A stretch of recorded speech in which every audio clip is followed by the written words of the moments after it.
Pennsylvania के लिए रवाना हुई और 3 साल बाद उन्होंने डॉक्टर ऑफ मेडिसिन की उपाधि प्राप्त कर ली। इधर आनंदी के पिता की तबीयत बहुत खराब है। आगे क्या होता है देखते हैं। लगता है अब मेरे जाने का समय आ चुका है। अब मैं नहीं बचूंगा। ऐसा मत बोलो। शहर के सिटी हॉस्पिटल में अमेरिका से डिग्री लेकर कोई बड़ा डॉक्टर आया है।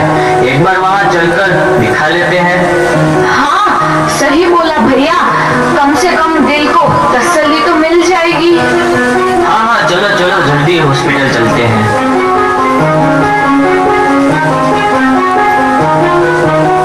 इस मरीज की हालत तो बहुत ही खराब है। कोई चमत्कार ही इसे बचा सकता है। ऐसा मत बोलो भाई। डॉक्टर साहब कब तक आ जाएंगे? लो आ गई डॉक्टर मैडम। डॉक्टर मैडम जल्दी देखिए, मरीज की हालत बहुत ही खराब है।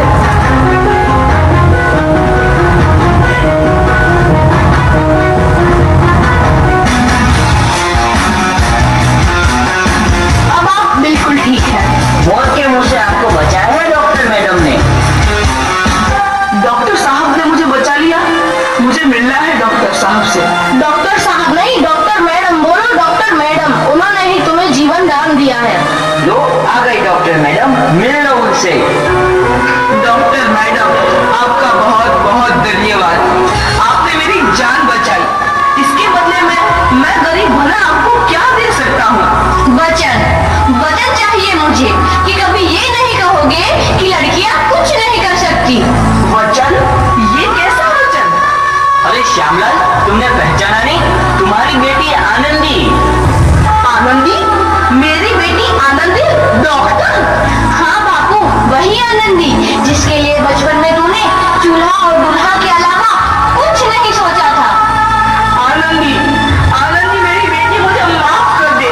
मैं तेरा गुनहगार हूँ बेटी। नहीं नहीं बापू, वही आनंदी जिसके हाथ पीले करके तुम उसकी सारी जिंदगी काला कर देना चाहते थे।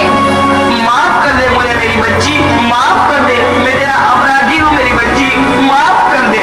नहीं बापू, मैंने तो तेरा एहसान चुकाया है। याद है ना अपना एहसान जो बचपन में तुमने मुझ पर किया था? ताने सुना सुना कर जीते जी मार डाला था मुझको। अब बोल, और किस किस को मारेगा? आनंदी बेटी, मुझे माफ कर दे मेरी बच्ची। मैं तेरा गुनहगार हूँ।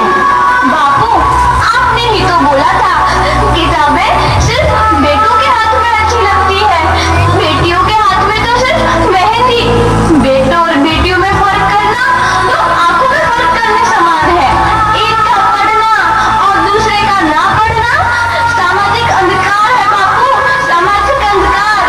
उपकार मांगता हूँ मैं तुझ जैसी बेटी का, जिसने सारी उम्र मुझसे कुछ ना मांगा। मांगा तो सिर्फ बराबरी का दर्जा। वरना सच तो यह है कि मैं तेरी माफी के लायक भी ना हूँ। मुझ जैसा बाप तेरी बराबरी कर सके, उसके मैं लायक भी ना हूँ मेरी बेटी, मैं लायक भी ना हूँ। अपने बापू को क्या माफ नहीं करोगे आनंदी? माफ कर दो आनंदी, माफ कर दो। सुबह का भूला यदि शाम को घर लौट आए तो उसे भूला नहीं कहते।